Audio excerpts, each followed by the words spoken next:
Though this program has come to an end, but the spirit of this program pervades and continues. I take the privilege of introducing the chief guest for this function, Professor G.N. Vishwanath.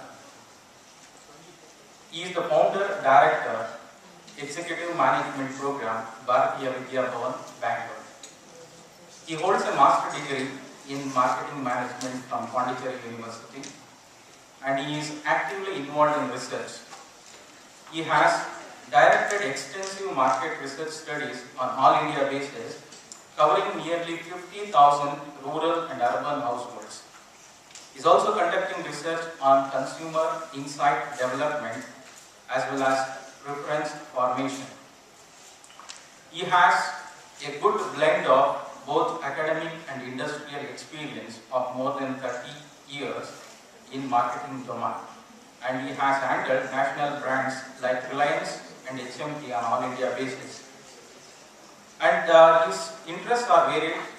He does career guidance for young executives, entrepreneurship development, empower the disabled to gain employment, trekking and mountaineering, and networking. So we are fortunate to have you amongst us for this function, sir. I request our HOD, Dr. P. Janakiraman, to welcome him for this function.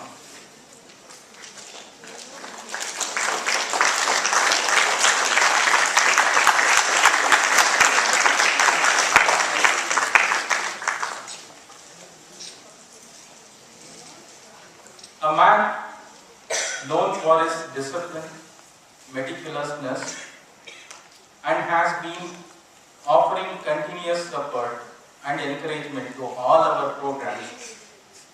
He is none other than our principal, Dr. K.S. Rajananda. I request our beloved HOD to welcome him to this function.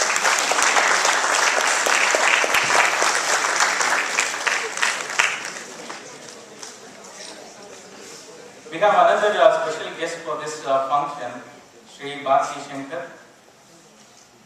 He is doctor by profession and is actively involved in social service. I request our Professor E.V. Ravindra to welcome him to this function.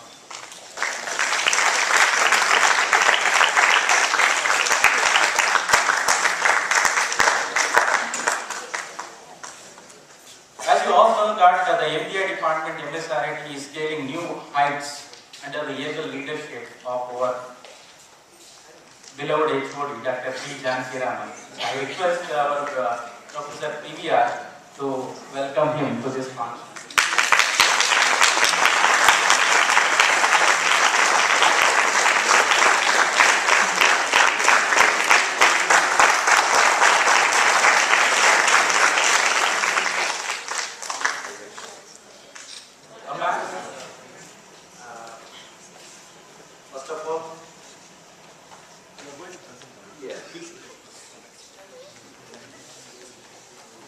First of all, I would like to thank Professor Janakiraman and his team for inviting me to come and address the young researchers here. It's a sort of a homecoming for me. I just was sharing my thoughts with our principal that we had the privilege of walking across these lanes and these buildings way back in 1977 to 81. So it was an entirely different scenario at that time. And when I received a call from Professor Janakiraman, I was a bit surprised also. And I was wondering why I have been invited for this conference. Then I thought, maybe they have spotted a person who has a blend of industry as well as academics, and who has led the marketing teams and has some hands-on experience. And then I thought, let me make use of this opportunity and share my thoughts with the young researchers. So then I thought, what should I speak to such an audience? Because you already have 2 days of seminar where a lot of intricacies of research have been discussed. And today morning I was in touch with Professor Ravindran, and he has told me that quite a lot of well-researched papers are presented. Then I wanted to take an opportunity to share my little bit of experiences so that I can give you the ringside view of research. Fine? Now, when I thought of talking to people like of this gathering, I thought what should be the appropriate theme for my talk. Then I thought that the talk will be about building bridges. Why? Why this theme? Basically because I thought the main purpose of such conferences is to fill the gaps in the knowledge. Right? So, a lot of knowledge is there somewhere, but who is going to connect the dots and provide the right information to the right people? And I thought this type of seminars are the right forum where people can come together and establish contacts. And I thought, let me talk about how this building of bridges and market research will blend together.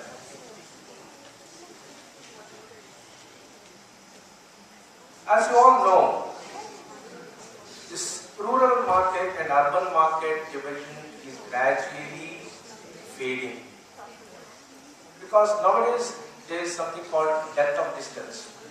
Earlier, flow of information from one sector to another sector was a bit of tedious. Now, due to interconnectivity, almost this divide is vanishing, and only problem is, as I feel, is the cultural barriers, and I hope this seminar has addressed that.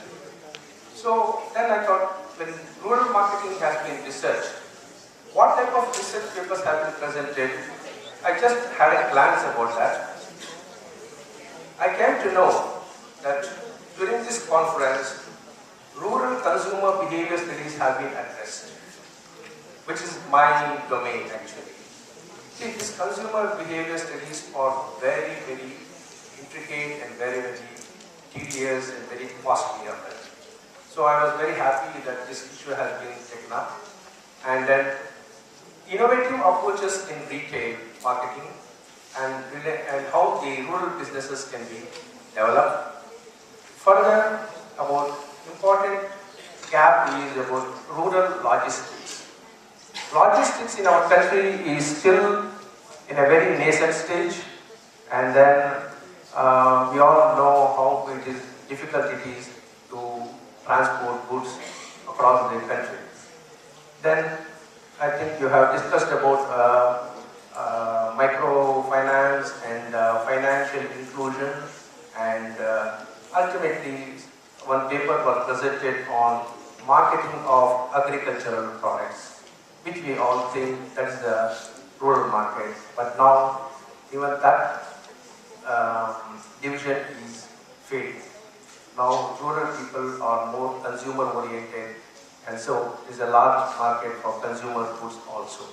So now I thought, having discussed these things, what should I do next? Then I thought, let me address the fundamental questions as to the how and why these conferences are going to help the future researchers. Here are some fundamental issues. Because I know how much of effort that goes on to put together a conference of this magnitude.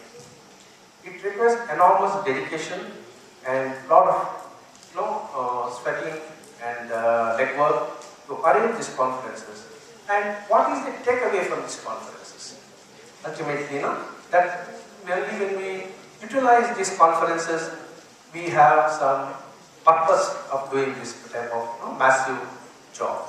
So, as a marketer, I always say, we all should know we are in which business and we are addressing which markets.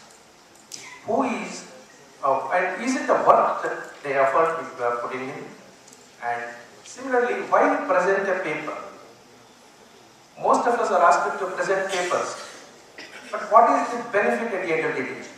Is it for only intellectual curiosity, or is it serving some practical need of the market. So, how can the paper can be converted into a product, what we talk about in marketing, and what are the benefits for me as well as the end user of my research presentation, because all of us are spending precious time here. So how they can use this paper and the knowledge, that's an important question to be addressed. Similarly, finally, we see all people, students, a cross-section of students also here, as to think, what is the benefit for me having sat together in this presentation for 2 long days? So, these are the questions I think all of you must be having in your top of mind, and these 2 days must have really helped you to address these questions. Then I thought, let me take the last question. The last question is, what is the benefit for me? That's what we call the benefit statement. Correct? In marketing, we are looking for benefits at the end of the day. And what is the benefit I am going to get having sweated for so long to produce a paper? Then I remembered my old friend Britt. Britt says, doing business without advertising is like winking at a girl in the dark.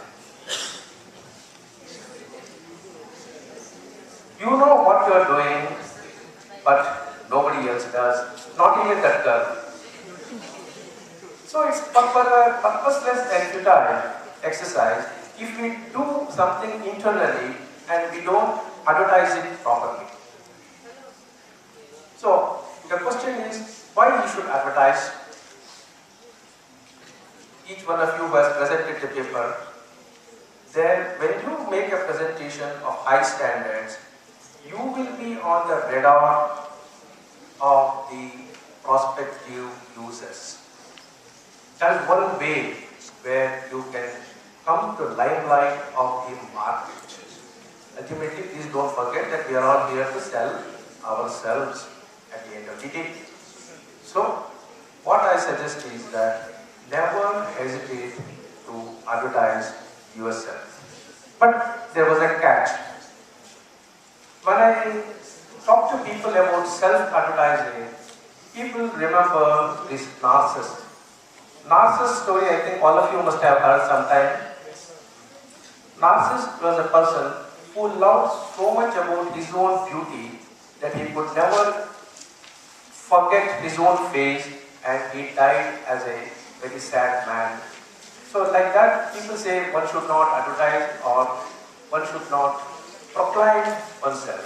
But I say that narcissism is a bad trait in extreme, but one should make a lot of efforts to come to the radar of the market and take the benefit of this course. Further, what is the research areas which are to be addressed in future?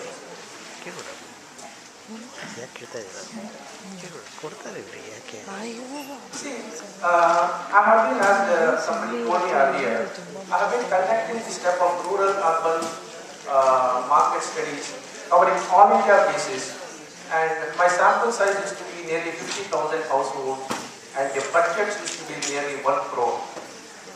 So, if somebody is doing such a large amount of investments, then what is the need for that? See, we all want to know, ultimately as business people, how to convert these ideas into some sort of a product and make the best use of the outcome of research.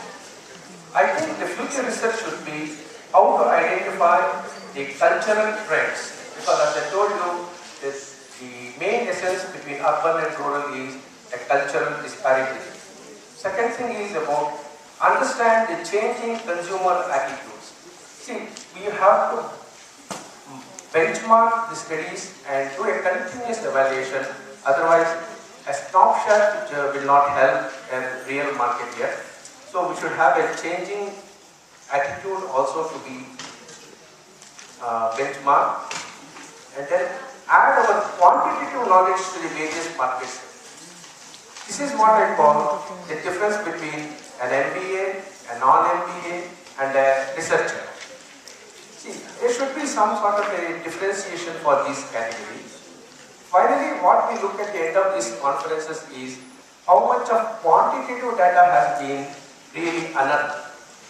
Unless we talk in numbers, we are not true researchers. Okay? So what I suggest is that let there be some sort of a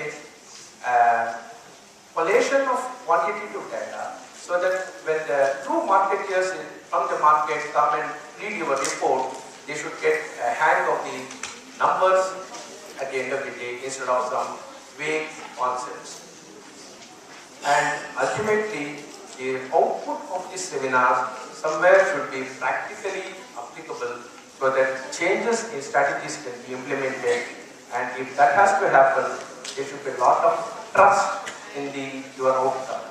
Unless your research is trustworthy, a marketeer cannot make use of all these. Whatever you talk should be trustworthy. There should be veracity at the end of the day. And I had a bit of long thinking about, we also organize this type of conferences. And this is my learning which I wanted to share with the organizers of these conferences. See, basically we have to evangelize this market research.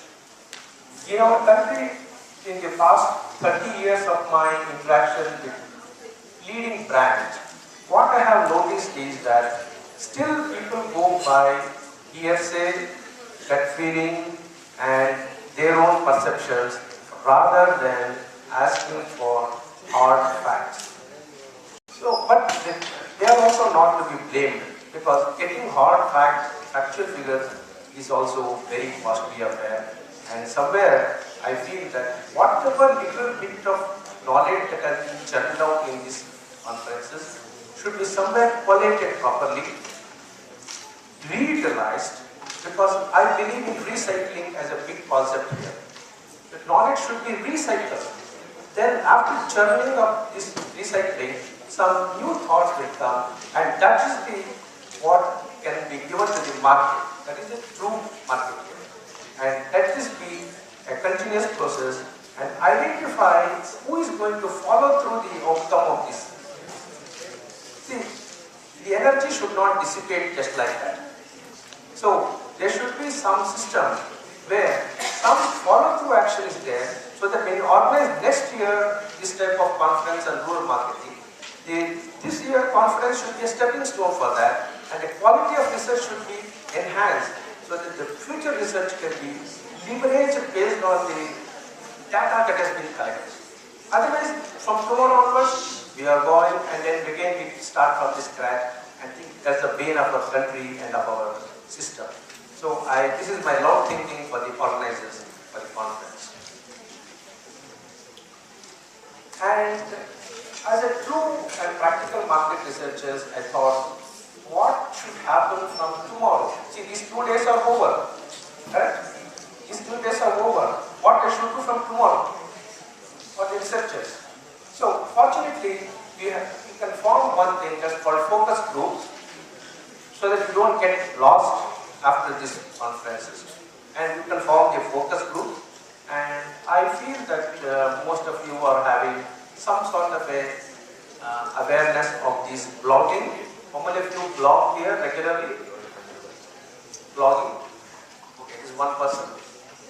Among the researchers, I feel. The people who have presented the papers. Do you blog? See, blogging is the main thing. Otherwise, how one will come to know what we are talking.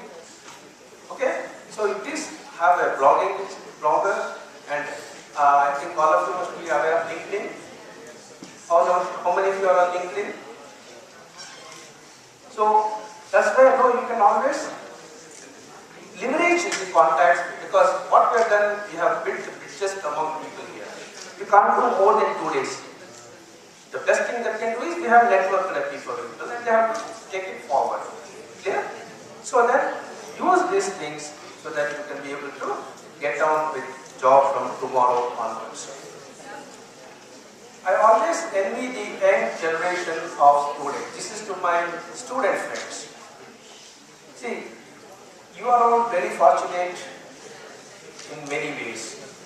Basically because you have internet, which has got easy access to information. It was very laborious, believe me, when we were students. It was a very painful job for all of us to access the cutting edge of research, and we hardly used to get journals and access to information. Nowadays, it's at your fingertips. Second thing is, you don't prepare a research paper when it's called for. I think you should do some homework right from the beginning. Identify your interest domain. Choose appropriate research topic right now for the next conference, entrepreneurial market, so that you have the advantage of time, and most important, choose a mentor for your research activities.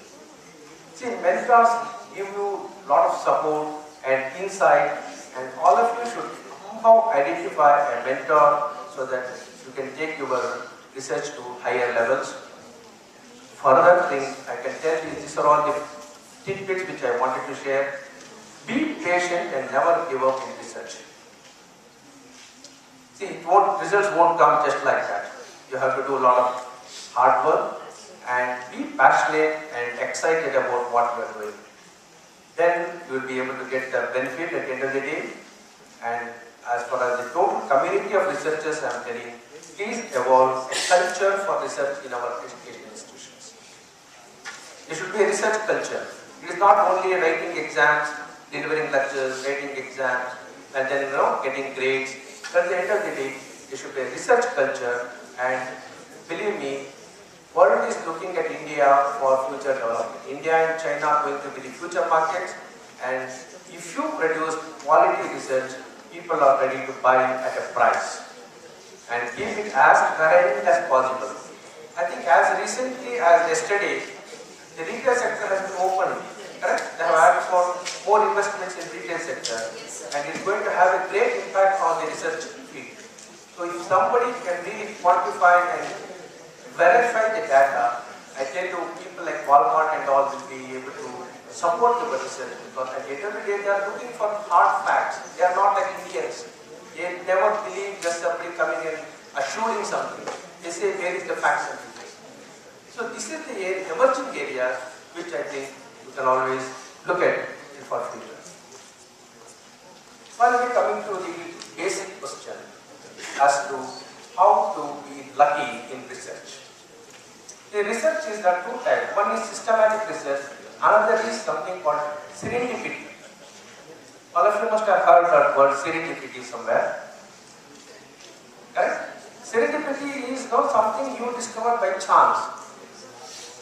So if you keep your antennas tuned, somewhere there will be interdisciplinary approach, then you will come across a very useful information from different branches of science and even technology which can be used in your research. So, but the real question is how to be lucky. The advice is very simple, to be lucky, but remember, very often, luck is not blind, it's also very choosy. It hits those who are always ready for it. How to be ready? Be prepared. Go for interdisciplinary and intercultural studies in consumer behavior, and you may bump into some new ideas which can take you to higher level. So, I wish you a lot of good luck for your future endeavors. Now, having talked so much about the academics, I wanted to pay a tribute to the college where I studied, and I had the privilege of 3 or 4 friends of my batch sitting in the audience.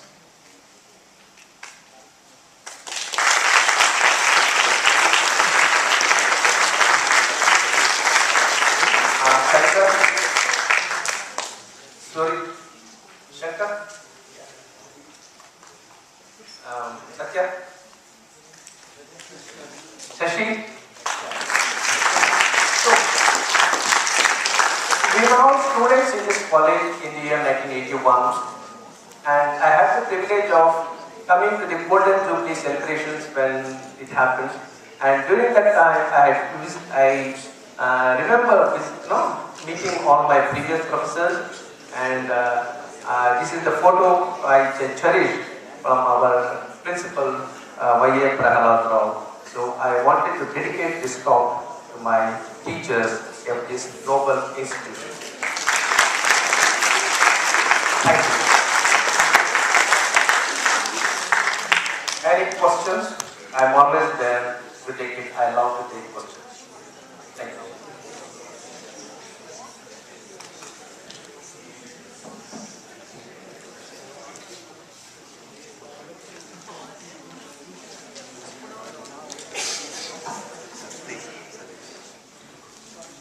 I, on behalf of MSRIT, Department of MBA, and all the teaching fraternity here, and on my own behalf, extend a very hearty vote of thanks to all the dignitaries on the dais for gracing the occasion and sharing with us their valuable inputs. Special thanks to Professor G. N. Vishwanath, Bhavan's Executive Development Program. He has given a very brief but very wonderful talk. He has thought what should be the approach for research on rural management, and he has emphasized on researchers, blogging and networking. It was a wonderful thought, sir. Thank you for blessing the occasion.